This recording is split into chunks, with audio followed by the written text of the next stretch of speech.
chance yan, nag-DIY na naman.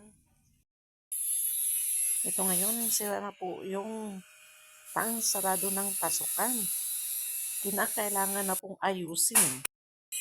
Upang makatipid, si tatay na din ang gumagawa nito. Alam nyo ba, ang pader sa palibot ng bahay, si tatay lang po ang gumawa. Kinakailangang putulin gamit ang grinder. Panindigan mo yan, tatay. Kaya mo yan. Go, go, go. Nung nagpagawa kami ng bahay, bumili si tatay ng mga gamit na ito. Kasama na ang welding machine.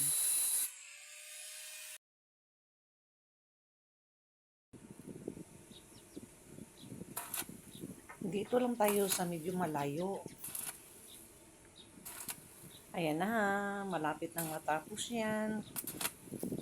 Si tatay, repair niya yung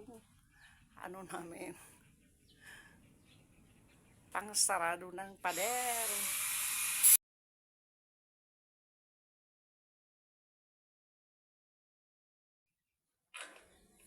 At ito na, ibinalik na ngayon.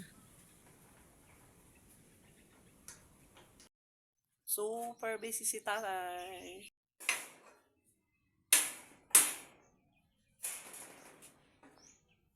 At sa wakas, natapos din.